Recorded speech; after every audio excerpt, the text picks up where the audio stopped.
Hi friends, welcome back to my YouTube channel ಶ್ರೀವಾಗ್ ಮಿಲಾಗ್ಸ್. ಎಲ್ಲರಿಗೂ ನಮಸ್ಕಾರ. ಇವತ್ತಿನ ವಿಡಿಯೋದಲ್ಲಿ ಸೋಮವಾರದ ಬೆಳಗಿನ ಪೂಜೆ ಲಾಗ್ ಮಾಡ್ತಾ ಇದ್ದೀನಿ. ಪ್ರತಿದಿನ ದೀಪ ಅಂಟಿಸಿ ಪೂಜೆ ಮಾಡ್ತೀವಿ, ಆದರೆ 15 ದಿನಕ್ಕೊಂದ್ಸಲ ಸೋಮವಾರ ಕಳಶ ಎಲ್ಲ ನೀಟಾಗಿ ತೊಳೆದು ಕಳಶ ಇಟ್ಟು ಪೂಜೆ ಮಾಡ್ತೀವಿ. ಇವತ್ತು ಪೂಜೆ ಮಾಡೋದಕ್ಕಾಗಿ ನಾನು ನೆನ್ನೆನೇ ದೇವ್ರ ಮನೆ ಹೊರಗಡೆ ಎಲ್ಲ ಕ್ಲೀನ್ ಮಾಡ್ಕೊಂಡಿದ್ದೆ. ಇವತ್ತು ಮಾರ್ನಿಂಗ್ ಒಂದ್ಸಲ ಮನೆ ಹೊರಗಡೆ ಎಲ್ಲ ಕಸ ಗುಡಿಸಿ ಮಾಪ್ ಹಾಕಿ ಕ್ಲೀನ್ ಮಾಡಿಕೊಂಡು ಪೂಜೆ ಕೆಲಸ ಸ್ಟಾರ್ಟ್ ಮಾಡಿದೆ. ಫಸ್ಟ್ಗೆ ತುಳಸಿ ಗಿಡಕ್ಕೆ ಅರಿಶಿನ ಕುಂಕುಮ ಇಟ್ಟು ಹೂವು ಇಟ್ಟು ರಂಗೋಲಿ ಬಿಡಿಸ್ಕೊಂಡೆ. ನಂತರ ಮನೆ ಹೊರಗಡೆನ ಹೊಸ್ತಲಲ್ಲಿ ಅರಿಶಿನ ಕುಂಕುಮ ಇಟ್ಟು ರಂಗೋಲಿ ಬಿಡಿಸಿ ಹೂವು ಇಟ್ಟು ರೆಡಿ ಮಾಡಿಕೊಂಡೆ.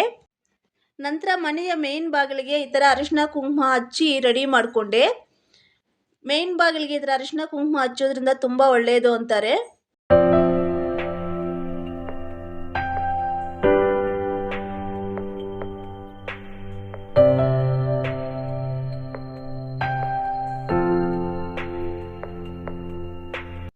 ನಂತರ ದೇವ್ರ ಮನೆ ಮುಂದೆ ರಂಗೋಲಿ ಬಿಡಿಸಿ ದೇವ್ರ ಫೋಟೋಗೆಲ್ಲ ಅರಿಶಿನ ಕುಂಕುಮ ಹಚ್ಚಿ ಹೂವು ಇಟ್ಟು ದೇವ್ರ ಮುಂದೆ ಕಳಶ ಇಟ್ಟು ದೀಪ ಎಲ್ಲ ರೆಡಿ ಮಾಡಿಕೊಂಡು ಪೂಜೆಗೆ ರೆಡಿ ಮಾಡ್ಕೊಂಡಿದ್ದೀನಿ.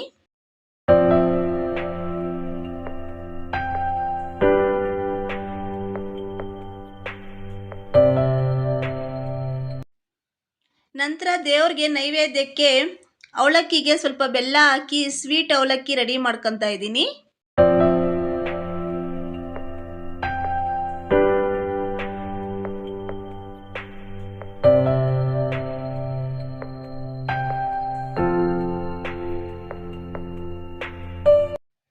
ಅವಲಕ್ಕಿ ರೆಡಿ ಮಾಡಿಕೊಂಡು ದೇವ್ರ ಮುಂದೆ ನೈವೇದ್ಯ ಇಟ್ಟು ಪೂಜೆ ಸ್ಟಾರ್ಟ್ ಮಾಡ್ತಾ ಇದ್ದೀನಿ.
ಇನ್ನೇನು ಪೂಜೆ ಎಲ್ಲ ಮಾಡಾಯಿತು.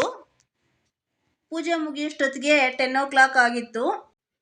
ಹೊರಗಡೆ ಹೊಸ್ಲಲ್ಲಿ ಅಂಟಿಸಿರುವಂಥ ದೀಪ ಗಾಳಿಗೆ ಆರೋಗಿದೆ. ಇಲ್ಲಿಗೆ ಇವತ್ತಿನ ಪೂಜೆ ಲಾಗ್ ಮುಗೀತು. ಇವಾಗ ಟೆಂಪಲ್ಗೆ ಹೋಗಿ ಬರಬೇಕು. ಅದ್ರ ಬಗ್ಗೆ ನೆಕ್ಸ್ಟ್ ವಿಡಿಯೋದಲ್ಲಿ ಅಪ್ಲೋಡ್ ಮಾಡ್ತೀನಿ. ಹಾಗೆ ನಿಮಗೆ ಈ ಸೋಮವಾರದ ಬೆಳಗಿನ ಪೂಜೆ ಲಾಗ್ ಯಾವ ಥರ ಅನ್ನಿಸ್ತು ಅಂತ ಕಮೆಂಟ್ ಮಾಡಿ. ಹಾಗೆ ನಿಮ್ಗೇನಾದರೂ ಈ ವಿಡಿಯೋ ಇಷ್ಟ ಆಗಿದ್ದರೆ ನನ್ನ ಚಾನಲ್ನ ಸಬ್ಸ್ಕ್ರೈಬ್ ಮಾಡ್ಕೊಳ್ಳಿ, ಲೈಕ್ ಮಾಡಿ, ಕಮೆಂಟ್ ಮಾಡಿ, ನಿಮ್ಮ ಫ್ರೆಂಡ್ಸ್ ಜೊತೆ ಶೇರ್ ಮಾಡಿ, ನನ್ನ ಚಾನಲ್ಗೆ ಸಪೋರ್ಟ್ ಮಾಡಿ.